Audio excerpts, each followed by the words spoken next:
Sir, 176 വേൾഡിലെ ഏറ്റവും വലിയ height है ഗേറ്റാ? इसका। 52 स्टेप पे चलने का। ലോകത്തിലെ ഏറ്റവും വലിയ ഗേറ്റ് എന്നറിയപ്പെടുന്ന ഫത്തേഹ്പൂർ സിക്രിയിലെ ഈ ഗേറ്റിന് മുമ്പിലാണ് നമ്മളിപ്പോൾ ഉള്ളത്. കഴിഞ്ഞ വീഡിയോയിൽ ഫത്തേഹ്പൂർ സിക്രിയിലെ അക്ബർ ചക്രവർത്തിയുടെ 3 ഭാര്യമാരുടെ പഞ്ച്മഹൽ നമ്മൾ കണ്ടിട്ടുണ്ടായിരുന്നു. അതിനു മുമ്പ് ഡൽഹി ടു UP യാത്രയും അതിനു മുമ്പ് ഉള്ള എപ്പിസോഡിൽ നാട്ടിൽ നിന്ന് ഡൽഹിയിലേക്കുള്ള യാത്രയൊക്കെ നമ്മൾ കാണിച്ചിട്ടുണ്ടായിരുന്നു. ഇനി നമ്മൾ കാണാൻ പോകുന്നത് താജ്മഹലാണ്. ഇവിടുന്ന് അത്യാവശ്യം ദൂരമുണ്ട്. ഡൽഹി യാത്ര സ്റ്റാർട്ട് ചെയ്യുമ്പോൾ തന്നെ ആദ്യം നമ്മൾ കാണണമെന്ന് വിചാരിച്ചത് താജ്മഹലാണ്. താജ്മഹലിൻ്റെ ഫസ്റ്റ് കവാടാണിത്. ഇതിൻ്റെ തൊട്ട് അപ്പുറത്തെ വശത്താണ് താജ്മഹലുള്ളത്.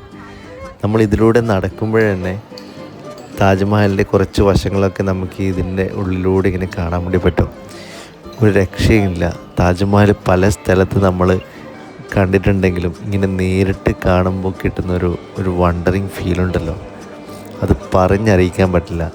നമ്മൾ ജീവിതത്തിൽ ഒരിക്കലെങ്കിലും മസ്റ്റായിട്ട് പോയി കാണേണ്ട ഒരു സ്ഥലം തന്നെയാണ് കേട്ടോ ഇത്. കുറേ നേരം നമ്മളിങ്ങനെ ആരോടും ഒന്നും സംസാരിക്കാതെ ഇത് നോക്കി നിന്ന് പോയി. ആദ്യത്തെ കാഴ്ചയിൽ തന്നെ താജ്മഹൽ കാണുമ്പോൾ അതിൻ്റെ ഹിസ്റ്ററി ഒന്നല്ല എൻ്റെ മനസ്സിൽ വന്നത്. അതിൻ്റെ ആ ഒരു ഭംഗിയും അതിൻ്റെ ഒരു നിറമൊക്കെ അതിൽ ലയിച്ചിരുന്നു പോയി. കുറേ കഴിഞ്ഞപ്പോഴാണ് ഒരുപാട് മുമ്പുണ്ടായ കഥകൾ പിന്നെ മനസ്സിൽ വന്നത്. ശില്പിയുടെ കൈവെട്ടി എന്നൊക്കെ പറയുന്നത് അത് മിത്താണോ അതല്ല റിയലാണോ എന്നൊന്നും അറിയില്ല. അങ്ങനെ ഒരു കഥ ഇതിന് പിന്നിലുണ്ട്. താജ്മഹൽ ഉണ്ടാക്കിയ ശില്പിയുടെ കൈവെട്ടി എന്നുള്ളത്. പിന്നെ അതുമാത്രമല്ല, ഒരു കറുത്ത താജ്മഹൽ ഈ യമുന നദിക്ക് തൊട്ട് അപ്പുറത്ത് താജ്മഹലിന് ഓപ്പോസിറ്റായിട്ടൊരു കറുത്ത താജ്മഹൽ പണിയാൻ വേണ്ടിയിട്ട് ഷാജഹാൻ ഉദ്ദേശമുണ്ടായിരുന്നു എന്ന് ഒരു വാദമുണ്ട്. അങ്ങനെ പിന്നെ ഉദ്ദേശം ഉണ്ടായിട്ടില്ല എന്നുള്ളത് മറ്റൊരു വാദമുണ്ട്. അതും അങ്ങനെ ചർച്ചയ്ക്ക് നടക്കുന്നുണ്ട്. അങ്ങനെ ഒരുപാട് കെട്ടുകഥകളും കഥകളൊക്കെയുള്ള താജ്മഹൽ, മുംതാസും ഷാജഹാനും അന്തിയുറങ്ങുന്ന താജ്മഹൽ, അതിൻ്റെ മുന്നിൽ നിൽക്കുമ്പോൾ നമ്മൾ ലോകത്തിൽ നിന്ന് വേറെ എവിടെയോ പോയൊരു ഫീലായിരുന്നു എനിക്ക് പേഴ്സണലി ഉണ്ടായത്. ഈ താജ്മഹലിൻ്റെ സൈഡിലുള്ള 4 തൂണുകൾ അതിനൊരു പ്രത്യേകതയുണ്ട്. അത് കറക്റ്റ് സ്ട്രെയിറ്റ് അല്ല ഉള്ളത്, കുറച്ച് പുറത്തോട്ടേക്ക് ചെരിഞ്ഞ രീതിയിലാണുള്ളത്. അതിൻ്റെ പിറകിലും ഒരു കഥയുണ്ട്. ഈ ഭാവിയിൽ എന്തെങ്കിലും സംഭവിച്ചിട്ട് ഈ തൂണുകൾ ചെരിഞ്ഞ് തൻ്റെ പ്രിയതമയുടെ മേലെ വീഴാൻ പാടില്ല എന്ന ഉദ്ദേശത്തിൽ ഷാജഹാൻ പണിത് തീർത്തതാണ് പുറത്തേക്ക് തൂണുകൾ കുറച്ച് ചെരിച്ച് ഡിസൈൻ ചെയ്തത് എന്നും പറയപ്പെടുന്നുണ്ട്.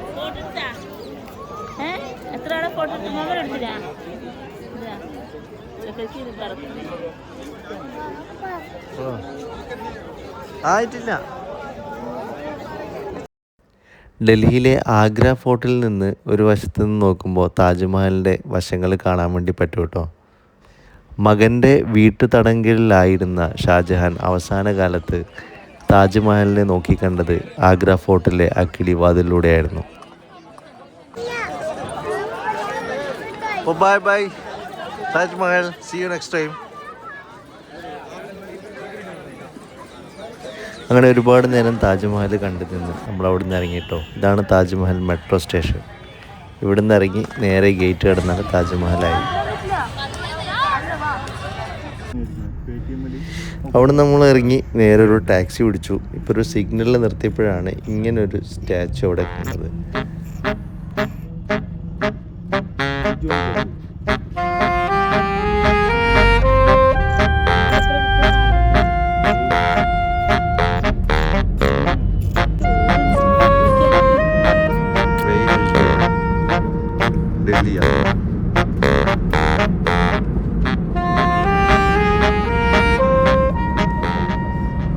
ഇവിടെ നിന്ന് നേരെ നമ്മൾ ബസ് സ്റ്റേഷനിലേക്കാണ് പോകുന്നത്.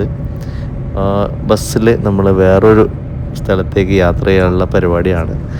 ബസ്സിൻ്റെ ടിക്കറ്റൊക്കെ ഭയങ്കര ടൈറ്റായിരുന്നു. ഓൺലൈനിൽ നോക്കിയപ്പോൾ ടിക്കറ്റൊക്കെ കൺഫേം ആയി. ഇനി ബസ് സ്റ്റേഷനിലെത്തണം. ഇതാണ് കേട്ടോ ഡൽഹിയിലെ റോഡുകൾ. നല്ല അടിപൊളി റോഡുകളൊക്കെയാണ്. ഇന്ന് ഞായറാഴ്ച ആയതുകൊണ്ടാണ് കുറച്ച് ട്രാഫിക്കും കാര്യങ്ങളൊക്കെ കുറവ്. ഇല്ലെങ്കിൽ ഭയങ്കര ഹോണടിയും കുഴപ്പമൊക്കെയുള്ള റോഡുകളാണിത്. നല്ല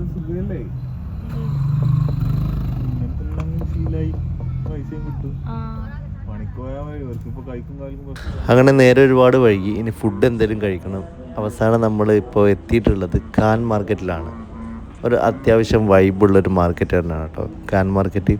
കാൻ മാർക്കറ്റിനെ കുറിച്ച് പറയുമ്പോൾ സരോജിനി മാർക്കറ്റിനെ കുറിച്ച് പറയാതിരിക്കാൻ വയ്യ. സരോജിനി മാർക്കറ്റിൽ നിങ്ങൾ പോയി കഴിഞ്ഞാൽ നല്ല ചീപ്പ് റേറ്റിൽ നല്ല ഗാർമെൻറ്റ്സൊക്കെ വാങ്ങിക്കാം. കുറച്ച് പർച്ചേസൊക്കെ ചെയ്യാൻ പറ്റിയ മാർക്കറ്റാണ് സരോജിനി മാർക്കറ്റ്. എന്നാൽ കാൻ മാർക്കറ്റ് കുറച്ച് എക്സ്പെൻസീവാണ്. നല്ല ഫുഡുകളും അതുപോലെ തന്നെ കുറച്ച് എക്സ്പെൻസീവ് ഐറ്റംസൊക്കെ ഉള്ളൊരു മാർക്കറ്റാണ് കാൻ മാർക്കറ്റ്. ഖാൻ ചാച്ചിന്ന് ഫുഡ് കഴിക്കാൻ വേണ്ടി പോകുന്നു.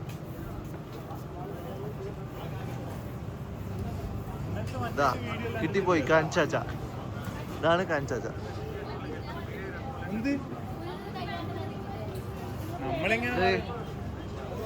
ഈ റെസ്റ്റോറൻറ്റ് നമ്മൾ ഓൺലൈനിൽ കണ്ടുപിടിച്ച കേട്ടോ ഖാൻ ചാച്ച.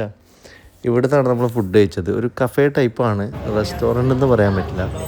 അവിടുന്ന് ഫുഡൊക്കെ കഴിച്ച് ഇവിടുന്ന് തിരിഞ്ഞളി മാടിക്കട്ടൊക്കെ കഴിഞ്ഞിട്ട് നമ്മൾ നേരെ അടുത്ത യൂബർ പിടിച്ചിട്ട് നമുക്ക് ബസ് സ്റ്റേഷനിലെത്തണം. ഞാൻ പറഞ്ഞില്ലേ നേരത്തെ വേറൊരു സ്ഥലത്തേക്ക് നമ്മൾ വെച്ച് പിടിക്കുകയാണ്.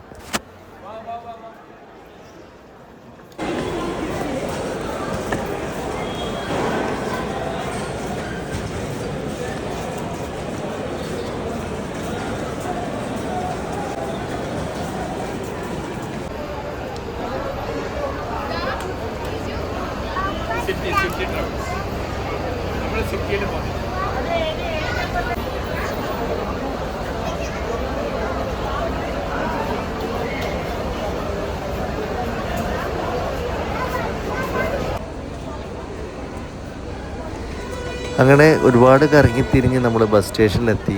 പക്ഷേ പ്രശ്നം എന്ന് പറഞ്ഞു കഴിഞ്ഞാൽ ബസ് ഇതുവരെ വന്നിട്ടില്ല.